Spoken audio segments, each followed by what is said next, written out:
வணக்கம் வந்தன மக்களே, இது தமிழச்சி குரல். உங்களில் ஒரு குரல். இந்த காணொலியில் நீங்கள் பார்க்க போகிற சிறுகதை என் அன்பு காதல். உலகத்தில் பலவிதமான மனுஷங்க இருப்பாங்க, பலவிதமான கேரக்டர்கள். அதாவது ஒவ்வொருத்தரும் ஒரே மாதிரியே இருக்க மாட்டாங்க இல்லையா?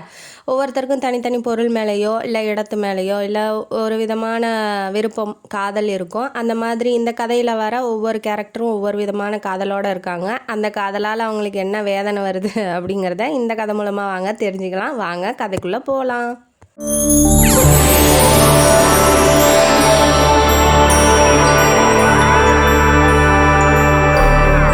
இந்த கதையோட ஆரம்பத்தில் வினோதினி அப்படிங்கிறவங்களும் அவங்களோட லவ்வரான ஒரு பையனும் பீச்சில் நல்லா ஜாலியாக சுற்றி பார்த்துக்கிட்டு இருக்காங்க. அந்த பொண்ணு கொஞ்சம் சேட்டைக்கார பொண்ணாட்டங்குது. அது என்ன பண்ணுது, பசங்க பண்ணுற மாதிரி அந்த பையனை போய் இந்த பிள்ளை போய் தொந்தரவு பண்ணிகிட்ருக்கு, கிண்டல் பண்ணிகிட்ருக்கு. அவன் கேமரா வச்சு ஃபோட்டோ எடுக்கலாம் அப்படின்னா அந்த கேமராவை பிடுங்கி தூக்கி போடுது, அந்தானே ஓடுது. இவன் வந்து பார்த்துக்கிட்டே இருந்துட்டு டென்ஷன் ஆகிட்டான். இவன் வந்து ரொம்ப ப்ராப்பராக ரொம்ப உயிருக்கு உயிராக ஒரு உயிர் ஈருயிர் ஓர் உடல் அந்த மாதிரிலாம் காதலிக்கிற ஆள் இல்லையாட்டங்குது. இவன் என்ன பண்ணுறான் அப்படின்னா ஏதோ டைம் பாஸுக்கு கடத்திட்டு போகலாம் அப்படிங்கிற மாதிரி காதலிக்கிற டைப் ஆட்டங்குது அவன். அந்த பொண்ணும் அதை மாதிரி தான் நினச்சிக்கிட்டு இருக்கு. அந்த பொண்ணு நினைக்கிறதுக்கான ரீசன் வந்து பின்னாடி சொல்கிறாங்க. இப்போ இதுங்க ரெண்டும் பண்ணுறது காதல் இல்லை, அது பேரில் ஏதோ ரெண்டு பேரும் விளையாடிட்டு இருக்காங்க பீச்சில். ஒரு டயத்துக்கு மேலே டென்ஷன் ஆனவன் பிடிச்சி கத்தி விட்டுறான். போறியா என்ன அப்படிங்கிற மாதிரி கத்தி விட்டவொடனே இவ்வளோ டென்ஷன் ஆகி வீட்டுக்கு வந்துடுறா. இவன் என்ன பண்ணுறான், அந்த ஃபோட்டோ எடுத்திருப்பான் இல்லையா, அந்த கிளிக் பண்ணியிருப்பான் இல்லையா ஒரு சில ஃபோட்டோலாம், அதெல்லாம் என்ன பண்ணுறான், நீ என்னையே இது பண்ணிவிட்டு என்னை வெறுப்பேற்றிட்டு போறியா, அப்போ ஒன்றை எப்படி அள வைக்கிறேன் பாரு அப்படி. ஏன்னா அந்த கேமரா வந்து ரொம்ப காஸ்ட்லியான கேமரா, அதனால் இவ கீழே போட்டதுனால டென்ஷன் ஆகிருப்பான். நீ என்னோட பொருளை வேஸ்ட் பண்ணுறீல, நான் உன் வாழ்க்கையை எப்படி வேஸ்ட் பண்ணுறேன் பாரு அப்படின்னு சொல்லிட்டு இவன் என்ன பண்ணுறான், அந்த பொண்ணோட ஃபோட்டோ எடுத்தான் இல்லையா, அதெல்லாம் வந்து அவங்க வீட்டு அட்ரஸுக்கு அமுச்சு விட்டுறான். அந்த பொண்ணோட அப்பா அம்மா வீட்டுக்கு அமுச்சு விட்டுறான். தெரிஞ்சுக்கிட்டு அவங்க வீட்டில் தீபாவளி பொங்கல்லாம் வச்சுருவாங்க இல்லையா அந்த பொண்ணுக்கு, அதனால் அப்போ நல்லா படுடி அப்படின்னு சொல்லிட்டு அவன் வெஞ்சன்ஸோடு செஞ்சிட்றான். இந்த மேட்ரு அந்த பொண்ணுக்கு தெரியாது. அது சண்டை போட்டு வீட்டுக்கு வந்துடுது இல்லையா. இப்போ அந்த பொண்ணோட வீட்டில் இருக்கிறவங்களை பற்றின இன்ட்ரடக்ஷன் வருது. இந்த வினோதினி அப்படிங்கிறனோட அண்ணனோட அதை அப்பா அம்மா இருக்காங்க. அப்பா வந்து ரொம்ப மதிப்பு மரியாதையாக வாழக்கூடிய நபர், அதாவது ரொம்ப ரெஸ்பெக்ட்லாம் பார்ப்பாருன்னு வச்சுக்கோங்களேன். மதிப்போட வாழ்ந்தால் ஒரு நாள், அதை கவரி மாஞ்சாதிமாங்கள்ல ஒரு முடி விழுந்தால் கூட செத்துருவாங்க அப்படிமேட்ட டைப். அவர் ரொம்ப மரியாதையாக வாழணும், ரொம்ப மரியாதையாக நடந்துக்கணும், வெளி உலகத்தில் மரியாதையாக இருக்கணும் அப்படிங்கிறதோட இருக்கிறவர் அவங்க அப்பா. அப்படிப்பட்ட அப்பாவுக்கு பொண்ணு தான் இந்த பொண்ணு. இவங்களுக்கு வந்து ஒரு அண்ணன் இருக்காப்புல. அண்ணன் தான் ஹீரோ ஆஃப் த ஸ்டோரி. அவர் பேர் ரவி. அவர் வந்து ஒரு ஃபோட்டோகிராஃபர். அவர் ஃபோட்டோலாம் நிறையா எடுப்பாப்புல. அவங்களுக்கு கல்யாணம் ஆயிடுச்சு. அண்ணி பேர் வந்து கௌசல்யா. அவங்க வீட்டோடு இருக்காங்க. இப்போ வந்து 6 மந்த் ப்ரெக்னெண்ட்டாக இருக்க மாசமாக இருக்காங்க. மாமியாரும் ரொம்ப நல்லவங்க தான். அதாவது அந்த வினோதினி அவங்களோட அம்மாவும் நல்லவங்க தான். அதுக்கப்புறம் 2 தங்கச்சி, ஹீரோ ரவி இருக்கார் இல்லையா, அவருக்கு 2 தங்கச்சி. கடைசி தங்கச்சி தான் இந்த பீச்சில் போய் ஆட்டம் போட்டு வந்த வினோதினி. இன்னொரு தங்கச்சிக்கு மேரேஜ் ஆயிடுச்சு, சரஸ்வதி. அவங்க வந்து மேரேஜ் ஆயிடுச்சு. அவங்களுக்கு ஒரு குழந்தை இருக்கா. அவளும் ப்ரெக்னெண்ட்டாக தான் இருக்கா இப்போ 2வது குழந்தைக்கு. இதெல்லாம் இப்போ இவங்க வீட்டோட சுச்சுவேஷன். இப்போ இந்த பையன் எப்படி வந்து இன்ட்ரடியூஸ் ஆனா அப்படிங்கிறத சொல்ல வராங்க. பீச்சில் போய் விளையாடிட்டு இருந்தா இல்லையா, அந்த பையனுக்கும் இவளுக்கும் எப்படி வந்து லிங்க் ஆச்சு அப்படிங்கிறது. என்ன பண்ணியிருக்காங்க, அண்ணன் இல்லாதப்போ ஸ்டுடியோவில் இவ தான் போய் உக்காந்துட்டுருப்பா. ஒரு டைம் ஃபோன் வரும் சேலத்துலேருந்து, இந்த மாதிரி அம்மன் திருவிழாலாம் இருப்பாங்க இல்லையா. அப்போ அந்த காலத்தில் வந்து ஃபோட்டோகிராஃபர் தானே கூப்பிட்டு ஃபோட்டோலாம் எடுப்பாங்க. இந்த ஏதாவது போட்டி வச்சாவோ இல்லை பெரிய ஆளுங்க யாராவது வந்தாவோ சால்வா போடுறது, மாலை போடுறது, அதுக்கெல்லாம் ஃபோட்டோ தானே எடுப்பாங்க. அப்படி கூப்பிட வந்தவன் தான் இந்த பையன் தோரம்பருப்பு மண்டி வச்சுருக்கான். ரொம்ப பெரிய பணக்காரனும் கூட. இவன் வந்து ஊர் திருவிழாவில் இவன் பெரிய கெத்து, இவன் பெரிய ஆள் அப்படின்னு சொல்லி காமிக்கிறதுக்காக ஃபோட்டோகிராஃபரை வந்து அரேஞ்ச் பண்ணியிருக்கான். சென்னையிலேருந்து கூட்டிகிட்டு வரேன் அப்படிங்கிற மாதிரி சொல்லி பில்டப் பண்ணலாம் அப்படிங்கிறதுக்காக இவன் வந்திருக்கான். அதுவும் இல்லாமல் ரவி நல்ல பெரிய ஃபோட்டோகிராஃபருங்கிறதுனால இவனை பற்றி தெரிஞ்சுக்கிட்டு இங்கே வந்து கூப்பிட வந்திருக்கான். தங்குற செலவு 2-3 நாள் அங்கேயே தங்குற மாதிரியும் அங்கேயே தங்கி ஃபோட்டோ எடுத்துகிட்டு வர்ற மாதிரியும் அதுக்கு தகுந்த மாதிரி ரேட் என்ன அப்படின்னு சொல்லி பேசி அவங்க அண்ணன்ட்ட பேசியிருப்பாப்புல. அதுக்கான இன்விடேஷன் ஊர் திருவிழா இன்விடேஷன் கொடுக்கறதுக்காக வந்திருப்பாப்புல. அப்போ இவளை பார்த்துருப்பாங்க. பார்க்கும்போது இவ உள்ள சண்டை போட்டுக்கிட்டு வந்திருப்பா அவங்க அம்மா கூட. எனக்கு ஒரு சினிமா கூட போக முடியல, என்னை எங்கேயுமே விட மாட்டேங்கிறீங்க, என்னை ரொம்ப வீட்டிலேயே அடைச்சி வச்சுக்கிட்டு இருக்கீங்க, நான் அவங்கள மீறி போகிறேனா இல்லையா பாருங்கள் அப்படின்னு சொல்லி ஒரு வெறுப்போட அம்மா அப்பா கிட்ட சண்டை போட்டுக்கிட்டே இருப்பப்ப பெண் பிள்ளைகளை அதிகமாக வெளியில் விட மாட்டாங்க இல்லையா, அதுக்காக இவளும் வந்து ஒரு வெறுப்பாக இருக்கும்போது இவன் என்ன பண்ணுவான், டிக்கெட்டு இவ பேசுகிறத கேட்டுட்டு இவன் போய் சினிமா தேட்டரில் டிக்கெட் வாங்கிட்டு வந்து கொடுத்துருவான். இந்தாங்க நீங்கள் போய் படத்தை பாருங்கள் அப்படின்னு சொல்லும்போது அவள் வாங்க மாட்டான். ஏன் நீங்களும் கூட வரீங்களா, அதுக்காக தான் டிக்கெட் வாங்கி தரீங்களா அப்படின்னு கேட்கும்போது இல்லை இல்லை நான் வரலைங்க, நீங்கள் ஆசைப்பட்டீங்கிறதுக்காக தான் நான் வந்து கொடுத்தேன் அப்படின்னு சொல்லி கொடுப்பாப்புல. இவளும் வந்து சரி ஓகே, இவளுக்கும் சினிமாலாம் ரொம்ப மோகம் அதிகம், அதனால் சரி ஓகே போய் பார்த்துடலாம் அப்படின்னு சொல்லி அவள் ஃப்ரெண்டை கூட்டிகிட்டு போவாள். அப்போ சுற்றி முற்றி தேடுவா. பட் ஆனால் அந்த தோரம்பருப்புக்காரன் அதை மண்டி வச்சுருக்கான் இல்லையா, அவன் வந்து வந்திருக்க மாட்டான். ஓ நல்ல வேலை வந்திருந்தானா இன்றைக்கெலாம் செம்மையாக சண்டை போட்டிருப்பேன் அவனோட அப்படின்னு சொல்லி இவன் மனசுக்குள்ளே நினச்சிக்கிட்டு ஃப்ரெண்டுக்கிட்ட சொல்லிகிட்டு இருப்பா. மறுநாள் என்ன ஆகுது, அதே மாதிரியே டிக்கெட் வாங்கிட்டு வந்திருப்பான். இது வேற ஒரு படம், இந்த படம் நல்லாயிருக்கும் போய் பாருங்கன்ன வாட்டி, எதுக்கு டெய்லி தரீங்க அப்படின்னு சொன்ன வாட்டி, உங்களுக்கு தான் பிடிக்கும் நீங்களே சினிமா அதனால தான் அப்படின்னு சொல்லி அவன் கொஞ்சம் பிட்டை போட்டு பார்க்குறான். இவளும் ஓகே நம்ம வெளியில் போகிறோம், ஃப்ரீயாக டிக்கெட் வருது, சினிமா தேட்டருக்கு போய் ஜாலியாக இருக்கலாம், நம்ம எந்த காசும் செலவு பண்ணுற போகிறதில்ல, இவன் கொஞ்சம் பார்க்க நல்லவனாக தான் இருக்கான், இவனை வச்சு ஒரு கொஞ்ச நாள் ஓட்டுவோம் பார்க்கலாம் அப்படின்னு சொல்லி இவளும் என்ன பண்ணுறா, சிரித்து வைக்கிறா. மறுநாள் என்ன பண்ணுறான், அந்த சீட்டுக்கு முன் சீட்லேயே அவன் உக்காந்துட்டு இருக்கான். அதாவது சினிமா தேட்டர் உக்காந்துருப்பா இல்லையா, அதுக்கு முன்னாடியே அவன் உக்காந்துட்டு இருக்கான். இவ பார்த்துட்டு கொஞ்சம் பயந்துடுறா. பட் ஆனால் அதிகமாக அவள்கிட்ட பேசுகிறதோ சிரிக்கிறதோ அந்த வேலையெல்லாம் இல்லை. திரும்ப வந்து வீட்டுக்கு வரும்போது வாங்க பீச் பக்கமாக போகலாம் அப்படின்னு சொல்லிட்டு கூப்பிட்ருக்கான். அப்புறம் கூட்டிகிட்டு போகும்போது தான் இந்த சீனு முதல்ல சொன்னேன் இல்லையா, அதெல்லாம் நடந்திருக்கும், சண்டை வந்துடுச்சு. இப்போ ஃபோட்டோவும் அனுப்பிச்சி விட்டுட்டான். அடுத்தது என்ன ஆகுது அப்படின்னா, இந்த மேட்டர்லாம் வீட்டில் அவள் எதுவுமே சொல்லலை, வாயே திறக்கலை. இவருக்கு ஃப்ரெண்டு ஒருத்தர் இருப்பாப்புல, சுரேந்திர பாபு அப்படிங்கிறது. யாருக்குன்னா ரவிக்கு ஃப்ரெண்டு சுரேந்திர பாபு. அவனும் ஃபோட்டோகிராஃபர் தான். ஹெல்ப்பிங் ரொம்ப இப்போ நிறைய ஃபோட்டோ எடுக்கணும், நிறையா வேலை இருக்குது அப்படின்னா ஹெல்ப்பிங்க்கு ஒரு 2-3 ஆள் வச்சுருப்பாங்க இல்லையா, அதனால ஃப்ரெண்டுங்கிற முறையில் சுரேந்திர பாபுவை எங்கே போனாலும் கூட்டிகிட்டு போவாப்புல ரவி. அவர் வந்து இப்போ கேமரா கேட்டிருக்காப்புல, அவர் தனியாக ஃபோட்டோ எடுக்க போகிறதுக்காக.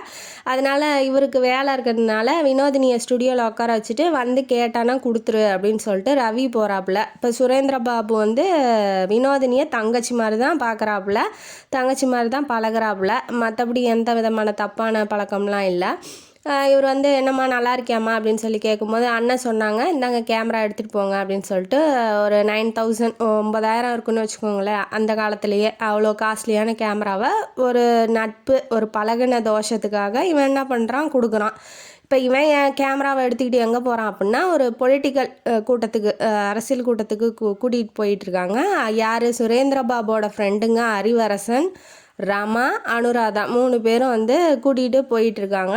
இவனுக்கு ஒரே குஷி தான், சரி இன்றைக்கி ஒரு லம்பாக அமௌண்ட்டை தேத்திடலாம். சுரேந்திர பாபு எப்படின்னா, நம்ம நல்லா பெரிய ஃபோட்டோகிராஃபர் ஆகணும், நல்லா பெரிய சம்பாதிக்கணும், அம்மாவை நல்லபடியாக காப்பாற்றணும். இவருக்கு சின்ன வயசுலேயே அப்பா இறந்து போயிட்டார், அதனால் அம்மாவை நல்லபடியாக காப்பாற்றணும், அம்மாவுக்கு ஒரு நல்ல சாப்பாடு போடணும். அப்பப்போ போய் 1 ரூபா 2 ரூபாய்க்கு போய் வாங்கி கடையில் வாங்கி திங்கிறத விட மொத்தமாக மளிகை ஜாமான் அரிசி மூட்டை எல்லாம் போட்டு அம்மாவை நல்லபடியாக பார்த்துக்கணும். நம்மளும் கொஞ்சம் கொஞ்சமாக பணம் சேர்த்து வச்சு ஒரு வீடு கட்டணும், ஒரு கல்யாணம் பண்ணணும். இந்த மாதிரி ஒரு நார்மலான மிடில் கிளாஸ் பையனை வச்சுக்கோங்களேன், கனவெல்லாம் கண்டுக்கிட்டு இருக்க ஒரு பையன். அவனை இப்போ கூட்டிக்கிட்டு அன்பரசனும் அந்த ரமா அனுராதா 3 பேரும் இப்போ போயிட்டுருக்காங்க கூட்டத்துக்கு. போகிற வழியில் சாப்பிடவும் சொல்லிடுறாங்க, சாப்பிட வச்சுட்டு தான் கூட்டிகிட்டும் போகிறாங்க. உடனே ரமாங்கிறவங்க என்ன சொல்கிறாங்க, இது உங்களோட கேமராவா அப்படின்னு சொல்லி கேட்கும்போது, இல்லை இல்லை இது என் ஃப்ரெண்டோடது, அவன்கிட்ட வந்து கடன் வாங்கிட்டு வந்திருக்கேன் அப்படின்னு சொன்னோன்னே, நீங்கள் தான் நல்லா ஃபோட்டோ எடுக்கிறீங்களே, நாங்கள் வேணால் கடன் வாங்கி உங்களுக்கு ஒரு நல்ல கேமராவாக வாங்கி தரோம் அப்படின்னு சொல்லி ரமா சொல்கிறாப்புல. உடனே அன்பரசனும் ஆமாம் ஆமாம் நீ கவலைப்படாதரா, ஒரு எங்கள் தலைவர்கிட்ட பேசி பார்க்குறோம் நல்லபடியாக. அவங்க வந்து என்ன மாதிரினா அரசியல் கட்சிக்கு எதிரான புரட்சி குரூப்பில் இருக்கிறாங்க. அந்த குரூப்பில் ஏதாவது போய் அரசியல் சம்மந்தமாக சந்திக்கும் போது இப்போ ஃபோட்டோலாம் எடுக்க வேண்டிய நிலை வரும். அப்போ உன்கிட்ட கேமரா இருந்தால் ஈஸியாக இருக்கும் இல்லையா, உடனே வந்து தரலாம். ஒருத்தட்ட போய் கெஞ்சி நீ வாங்கணும்னு அவசியம் இல்லை, நான் வேணால் ட்ரை பண்ணி பார்த்து உனக்கு வாங்கி தரேன் அப்படின்னு சொல்லி ரமாவும் அன்பரசனும் என்கரேஜ் பண்ணுறாங்க. இவனுக்கு அது பிடிச்சிருக்கு. இவங்க 2 பேரும் ஒருத்தருக்கு ஒருத்தர் காதலிக்கிற மாதிரி தான் இருக்குது, அன்பரசனும் ரமாவும். அதை அவன் புரிஞ்சுக்கிறான். பட் ஆனால் இவங்க நமக்காக இவ்வளோ பண்ணுறாங்களே, அப்போ நம்ம இன்றைக்கி நல்லா ஃபோட்டோவாக எடுக்கணும், நல்லதாக அங்கேருந்து செஞ்சு கொடுக்கணும், நம்ம கை காசை போட்டுக்காவது செஞ்சு கொடுக்கணும். இப்போ எல்லாத்துக்கும் இருக்கிறது தானே. இப்போ ஒருத்தர் வந்து ஐயோ நீ ஒன்றுத்துக்கும் உதவ மாட்டா, நீ எதுக்கு தான் அப்படி இருக்கியோ அப்படின்னு சொல்லும் போது செய்கிற வேலையை கூட செய்ய மாட்டாங்க. இதுவே வந்து ஒருத்தர் ஒரே சுமாராக செய்கிறாங்கன்னா உன்னால் முடியும், இதை செய்யின்னு சொல்லி நம்ம என்கரேஜ் பண்ணும்போது ஓ நம்மளால் முடியும், நம்ம இது இன்னும் கொஞ்சம் எஃபர்ட் போட்டு செய்யலாம் அப்படிங்கிற ஒரு எண்ணம் வரும் இல்லையா, மனித இயல்பு தானே. அந்த மாதிரி அவன் என்ன பண்ணுறான் அப்படின்னா, நம்ம கை காசை போட்டாவது நல்லபடியாக ஃபிலிம்லாம் எடுத்து கழுவி நல்ல ஃபோட்டோவாக அவங்களுக்கு கொடுக்கணும் அப்படின்னு சொல்லி நினைக்கிறான். அதே மாதிரி இப்போ கூட்டத்துக்கும் போயிட்டாங்க. அனுராதா அப்படிங்கிறவங்க என்ன பண்ணுறாங்க, அங்கே மாலையோடு வெயிட் பண்ணிகிட்ருக்காங்க தலைவருக்கு மாலை போடுறதுக்காக. அன்பரசனும் ரமாவும் இறங்கி நிற்கிறாங்க. இவன் கேட்குறான், அவங்க மாலை போட போகிறாங்க, நான் இப்போ கிட்டே போய் ஃபோட்டோ எடுக்கட்டுமா அப்படின்னு சொல்லி கேட்குறான். ஓ தாராளமாக போய் எடு அப்படின்னு சொல்லி இவனும் அமுச்சு விட்றாங்க. அமுச்சு விட்டோன்னே இவன் என்ன பண்ணுறான், அனுராதா பக்கத்தில் போய் அவங்க ஃபோட்டோ எடுக்க போகலாம், முன்ன கூட்டத்தை கவர் பண்ணலான்னு கூட்டத்தை ஒரு ஃபோட்டோ எடுத்துக்கிறான். தலைவரை ஒரு ஃபோட்டோ இறங்கி வர தலைவர் வர ஃபோட்டோ எடுத்துக்கிட்டே வரான். அனுராதா பக்கத்தில் போய் ஃபோட்டோவை கிளிக் பண்ணுறான். ஒரு சத்தம் டமால் அப்படிங்கிற ஒரு சத்தம் கேட்குது. அதுக்கப்புறம் ஏரில் தான் பறந்துக்கிட்டு இருக்கான் யார், சுரேந்திர பாபு. என்னாச்சு ஏதாச்சு அவனுக்கு ஒன்றுமே புரியல. கழுத்தில் அந்த கேமரா தொங்கிக்கிட்டு இருக்கு, இவன் பறந்துக்கிட்டு இருக்கான் காற்றுல. டப்புன்னு வந்து தரையில் அடிக்கும் போது அந்த மின்னல் மாதிரி ஒரு ஒளி வருது. அவ்வளோதான், அவன் ஸ்பாட்லேயே வந்து இறந்து போயிடுறான். என்ன நடந்திருக்கு அப்படின்னா, பாம் அடிச்சிருக்கு. அந்த மாலையில் பாம் வச்சுருக்காங்க. இவங்க புரட்சிக்காரங்க இல்லையா, அரசியல் கூட்டத்தை தகர்க்கணும், தலைவரை கொலை பண்ணணும் அப்படிங்கிறதுக்காக வந்திருக்காங்க. இந்த மேட்ரு தெரியாமல் இவன் வந்து பலியாடு மாதிரி மாட்டிக்கிட்டு இறந்து போயிட்டான். போலீஸ் வந்து அந்த கேமரா வந்து கவர் பண்ணிடுறாங்க. இந்த பக்கம் ரவிக்கு வந்து ஒரு சினிமா ஷூட்டிங் நடக்குது. சினிமா ஷூட்டிங்கில் அந்த பாத் டப்பில், அதாவது குளிக்கிற தொட்டியில் வந்து உட்காந்து ஹீரோயினியை ஃபோட்டோ எடுக்கிற மாதிரி அந்த பத்திரிகைகள்லாம் போடுற மாதிரி ஒரு கவர்ச்சி ஃபோட்டோ வேணும் அப்படின்னு சொல்லி கேட்டிருக்காங்க ப்ரொடியூசரும் டேரக்டரும் அந்த படத்துக்காக, ப்ரமோஷனுக்காக. அதுக்காக வந்து ரவி வந்திருக்காப்புல. இங்கே ஒரு கூத்து நடக்குது. என்ன அப்படின்னா, அந்த பொண்ணு வந்து ஒரு டவல் கட்டிட்டு வந்து குளியல் தொட்டியில் படுக்குது. ஆனால் அந்த டேரக்டரும் ப்ரொடியூசரும் என்ன பண்ணுறாங்க, இது ரொம்ப இதாகவே இல்லையே, கவர்ச்சியாகவே இல்லை, இன்னும் கொஞ்சம் கவர்ச்சி வேணும், டவலை கழட்டிட்டே நீ போய் உக்காந்துக்குமா அப்படின்னு சொல்லவும், ஐயோ என்ன இப்படி இருக்கிறாங்க அப்படின்னு சொல்லி இவனுக்கே ஒரு சங்கோஜமாக தான் இருக்குது. பட் ஆனால் இருந்தாலும் நம்ம ஃபோட்டோ தானே எடுக்க போகிறோம், நம்ம என்ன பண்ண போகிறோம், அது அவங்களாச்சு அவங்க படமாச்சு அந்த ஹீரோயினியாச்சு அப்படின்னாட்டி அந்த பொண்ணுக்கும் சரி பணம் கிடைக்கிது, அதுவும் கொஞ்சம் கஷ்டப்படுற ஃபேமிலி ஆட்டங்குது. பணங்களை எவ்வளோ இருக்குது, இது தேவையா, அது எல்லாத்தையுமே நம்ம திருத்த முடியாது இல்லையா. அவங்களுக்கு என்ன நல்லதுன்னு தோணுதோ அதை தான் செய்வாங்க. அந்த மாதிரி அந்த பொண்ணுக்கு அது நல்லதுன்னு தோணுதோ என்னமோ தெரில, அந்த பொண்ணு அவன் சொல்கிற மாதிரியே போய் உக்காந்துருச்சு.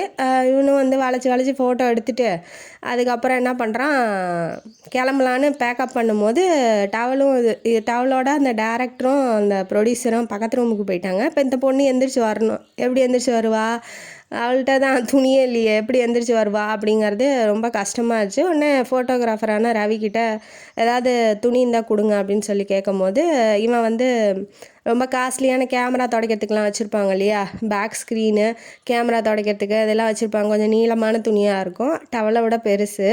அந்த துணியை வந்து எடுத்து கொடுத்துட்றான். அதோட ரேட்டும் அதிகம்.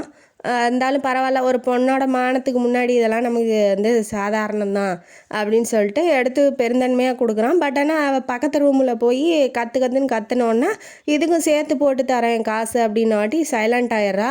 இவளுக்கா நம்ம இவ்வளோ பாடுபட்டோம் அப்படின்னு சொல்லிட்டு மனசில் நினச்சிக்கிட்டு கேமரா எடுத்துகிட்டு வீட்டுக்கு வந்துடுறான். வண்டியில் வர யோசிச்சுட்டே வரான்.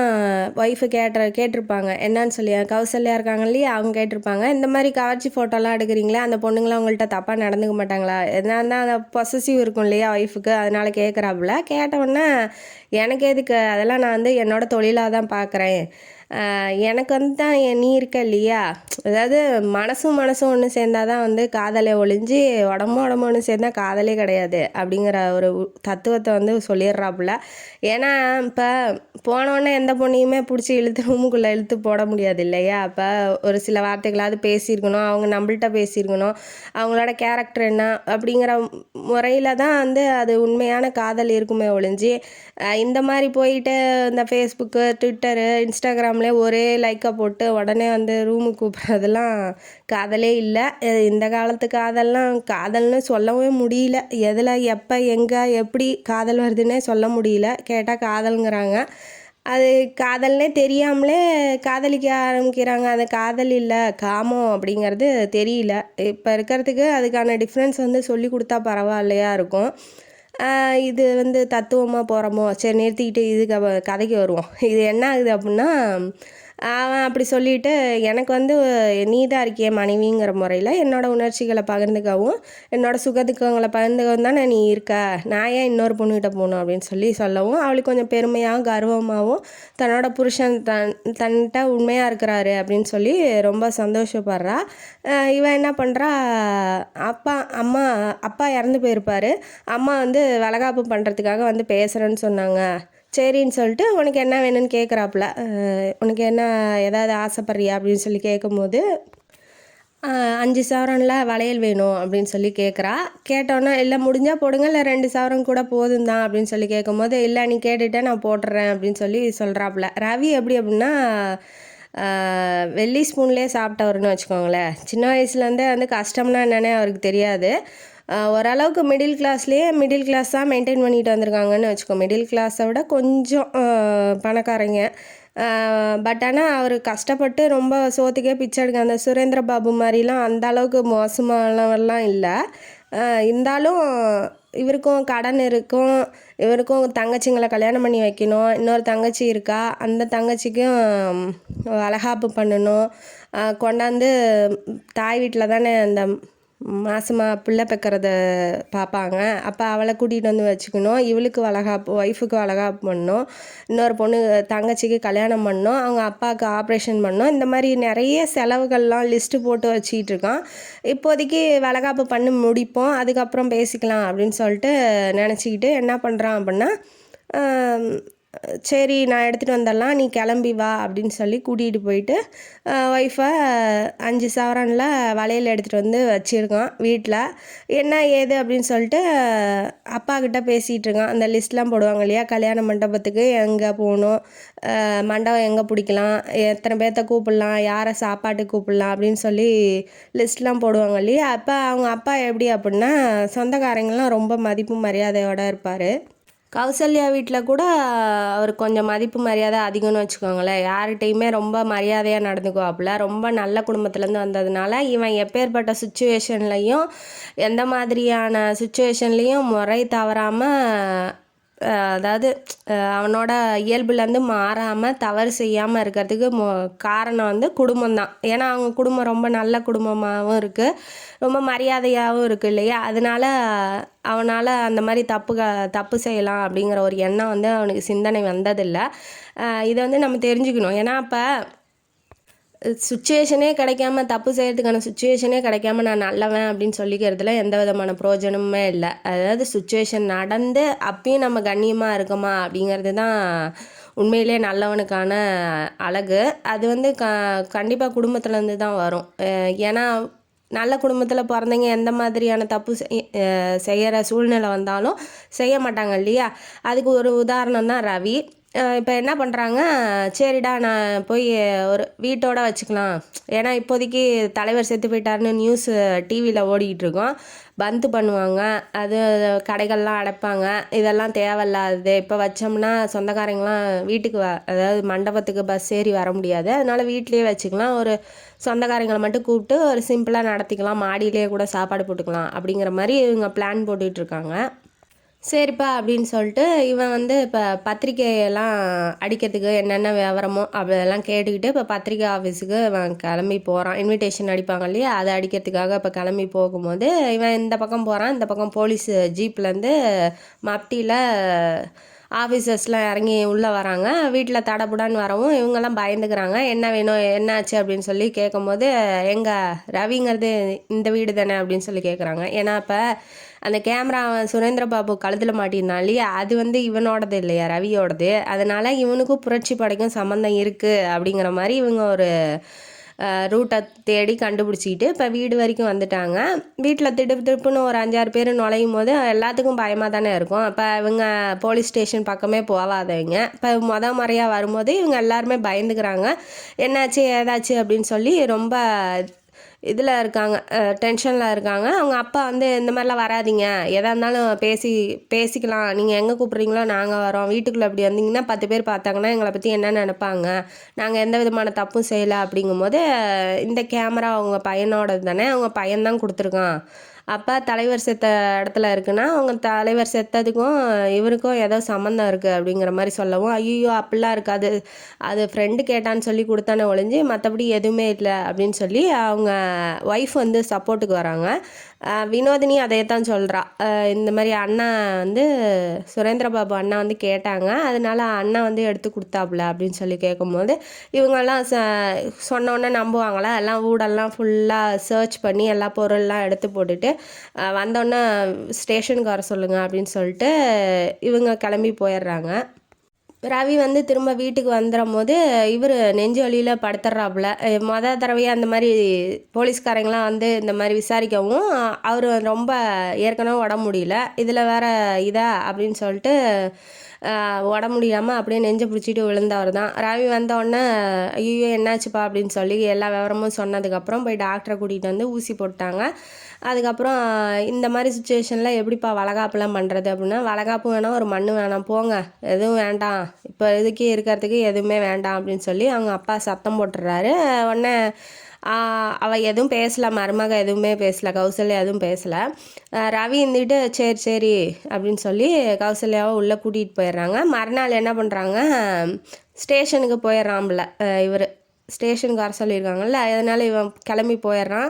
போனதுக்கப்புறம் விசாரிக்க ஆரம்பிக்கிறாங்க. யார் உனக்கு தெரியுமா, சுரேந்திர பாபுவை தெரியுமா அப்படின்னு சொல்லி கேட்கும்போது, தெரியும் சார், என் ஃப்ரெண்டு தான் அப்படின்னு சொல்கிறாப்புல.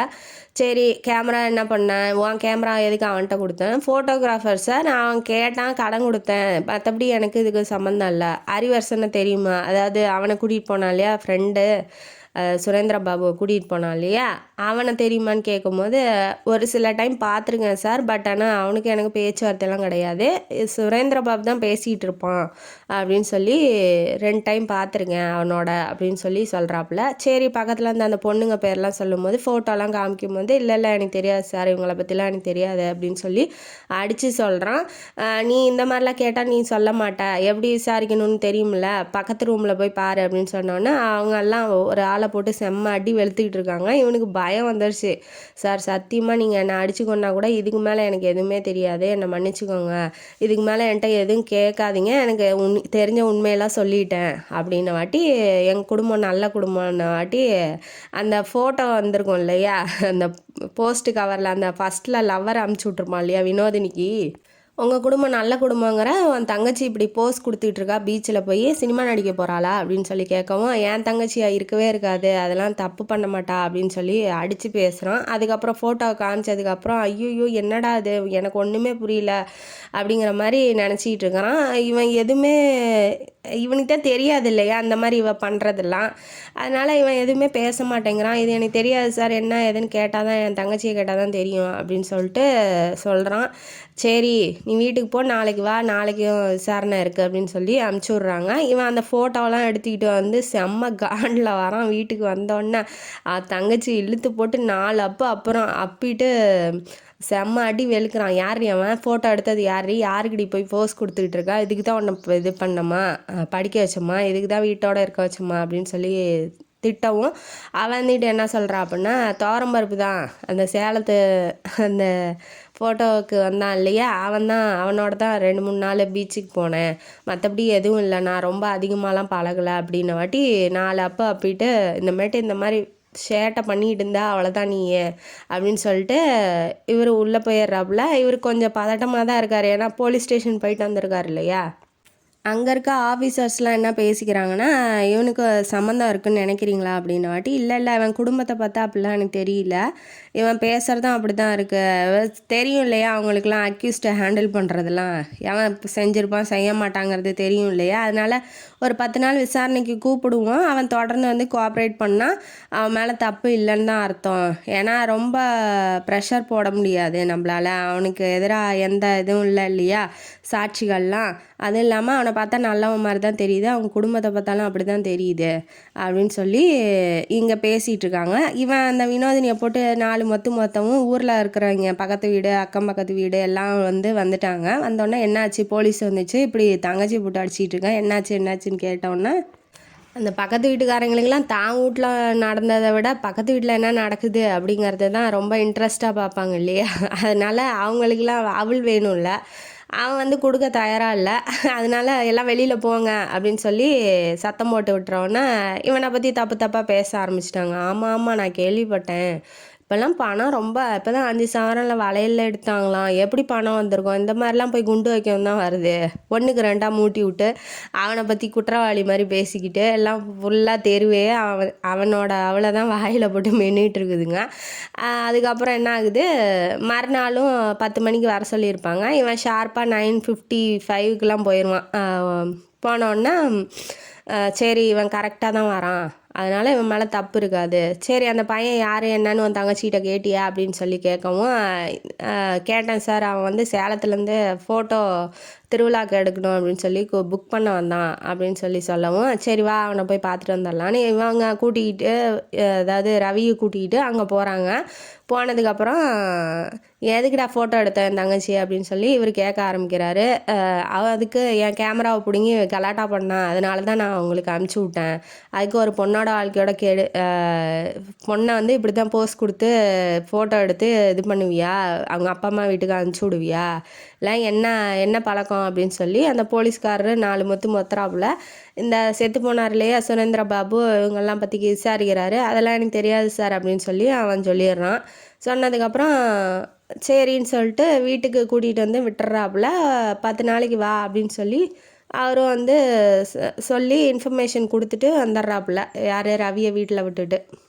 என்ன தான் சுச்சுவேஷன் கிரிட்டிக்கலாக இருந்தாலும் ஒய்ஃபுக்கு வளகாப்பு பண்ணணும், ஏன்னா நல்லது கெட்டது எல்லாத்துலேயும் அவன் நம்ம கூடயே இருக்கா. அவங்க அப்பா அம்மா அவங்க அம்மா விசாரிச்சிருப்பாங்க, என்னாச்சு ஏதாச்சு நீ வா நம்ம வீட்டுக்கே வா, அங்கெல்லாம் இருக்காத, அதெல்லாம் ஒரு கொலகார குடும்பம், அவங்களாம் புரட்சிக்காரங்களோட சம்மந்தம் வச்சுருக்காங்களா அப்படின்னு சொல்லி அவங்க அம்மா உசுப்பேத்தி விடுது, அதாவது ரவியோட மாமியார்.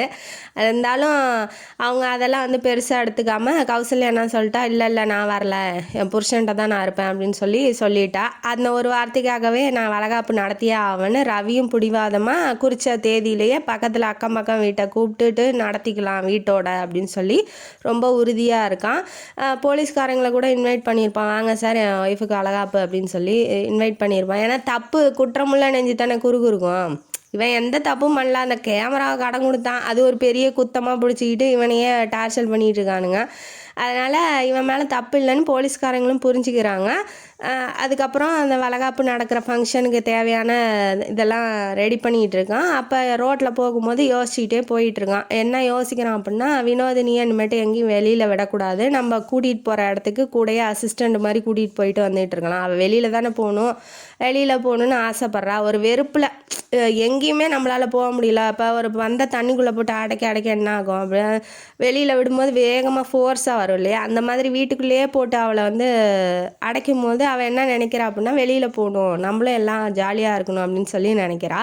அதனால் அந்த தப்பை ஒழிஞ்சு மற்றபடி அந்த பொண்ணும் தப்பான பொண்ணு இல்லை இல்லையா, அதனால் அதை புரிஞ்சுக்கிட்டு நம்மளும் வெளியில் கூட்டிகிட்டு போகலாம், அசிஸ்டண்ட்டாக நம்ம கூடயே வச்சுக்கலாம், அவளுக்கு ஒரு கூடிய சீக்கிரம் ஒரு நல்ல மாப்பிள்ளையாக பார்த்து கல்யாணம் பண்ணி வைக்கணும் அப்படிங்கிற ஒரு முடிவோட ஒய்ஃபுக்கு காஃபி வாங்கிட்டு போகலாம் அப்படின்னு சொல்லி தெருவில் நடந்து வரான். காஃபியை வாங்கிட்டு ஒய்ஃபு கூட்டி ரூமுக்குள்ளே போய் ஒய்ஃபை எழுப்பி காஃபி குடிக்க வைக்கிறான். புரிஞ்சுக்கிறான், இப்போ எல்லாத்துக்கும் ஒவ்வொரு இது மேலே காதல் இருக்கும் இல்லையா, புரட்சிங்கிற பேரில் ஒருத்தரை கொலை பண்ணுறது அது ஒரு வித காதல், அதுக்கப்புறம் வெறுப்பு, நம்ம வெளியிலே போக முடியல அப்படிங்கிற ஒரு வெறுப்பால் ஏற்பட்ட ஒரு காதல், கேமரா மேலே ஏற்பட்ட ஒரு காதல், அதனால் நம்ம முன்னேறணும், நம்ம வாழ்க்கையில் நல்லா இருக்கணும் அப்படிங்கிற ஒரு காதல். இப்போ எல்லாத்துக்கும் ஒவ்வொரு விதமான காதல் இருக்குது இல்லையா? அதெல்லாமே வந்து சரியான வழியில் போகணுமே ஒழிஞ்சு ராங்காக போணுச்சுன்னா வாழ்க்கையே ராங்காயிரும். தப்பானா தப்பு தான் அப்படிங்கிறத இந்த கதை மூலமாக ஆசிரியர் சொல்லியிருக்காரு. இந்த கதை உங்களுக்கு பிடிச்சிருந்தா லைக் பண்ணுங்கள், ஷேர் பண்ணுங்கள், சப்ஸ்கிரைப் பண்ணுங்கள், கமெண்ட் பாக்ஸில் கமெண்ட் பண்ணுங்கள். நன்றி மக்களே.